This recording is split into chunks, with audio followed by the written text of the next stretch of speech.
lagi sama saya Amira. Saya saat ini lagi di Desa Lubuk Lawas. Hari ini kita lagi panen ikan lubuk larangan. Apa sih masa lubuk dilarang-larang? Kita kenalan sama Pak Kadesnya langsung, Bu. Nama saya Wiwin Erdiansah. Ya. Memang lahir putra daerah. Belum Desa putra Lubuk Lawas daerah. ini. Berarti asli Lubuk Lawas Asli ya. Lubuk Lawas. Saat ini menjabat sebagai kepala desa. Kepala desa. Oh, oke. Boleh diceritain dong, Pak, tentang lubuk larangan ini apa? Kenapa Desa Lubuk Lawas punya lubuk larangan?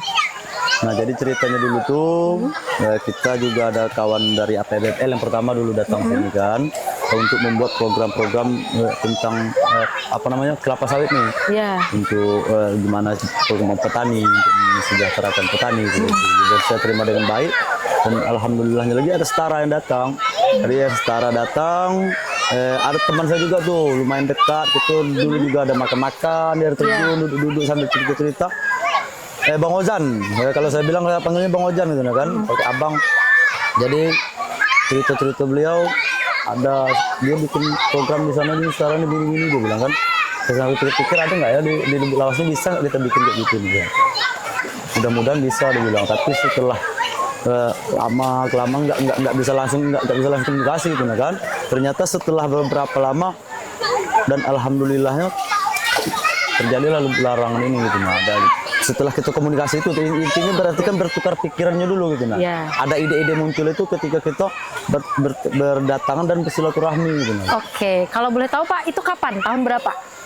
Itu diprediksi kalau 3 tahun yang lalu itu berarti di tahun 2022 berarti 2022. Artinya lubuk larangan ini sudah berusia 3 tahun dan baru dipanen saat sekarang. Kenapa Pak masyarakat desa mau punya lubuk larangan?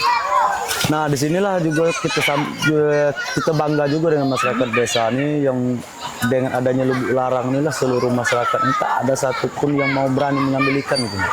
Bukan karena apa-apa, berarti kan ada hal positifnya dengan adanya lubuk larangan ini. Dengan sementara dengan alam aja masyarakat sudah mulai ada kepedulian gitu. Nah, tak ada satu orang pun yang mengambil. Nah, tapi ketika mau panen ini pun nggak seluruh masyarakat juga ikut panen karena masih ada yang nggak sanggup turun ke sungai, masih ada orang-orang tua yang nggak bisa turun ke sungai gitu kan. Akan tetapi kan kita juga bagi rata orang yang nggak turun pun juga kita tetap sama gitu. Nah intinya apa tuh, berarti kita mau apa namanya tuh, gimana caranya supaya ada kepedulian kita sesama masyarakat desa gitu. Ya salah satunya dengan di Lubuk Larangan, dan di sini pun juga bukan hanya sekedar ikan, bukan sekedar seafood, bukan hanya udang, seperti ular, biawak, mungkin hewan-hewan yang lain. Ini kita nggak boleh di sepantaran sungai ini, Artinya di Lubuk Larangan ini punya aturan, ada ketentuan hal-hal yang tidak boleh dan apa saja yang tidak boleh. Betul. Dan berarti selama 3 tahun ini masyarakat cukup mematuhi peraturan itu ya Pak ya? Alhamdulillah saya sangat mematuhi peraturan itu. Buktinya tak ada satu orang pun, anak-anak kecil tidak ada yang melanggar. Tak ada yang melanggar. Hebat. Jadi teman-teman, Lubuk Larangan ini adalah upaya masyarakat sekitar yang merupakan kearifan lokal untuk menjaga ekosistem sungai, sehingga masyarakat tidak boleh yang namanya buang sampah, menyemprotkan racun, pestisida dan sebagainya, tidak boleh menebang pohon juga ya Pak ya? Betul, tidak boleh menebang pohon di sepantaran sungai. Ya.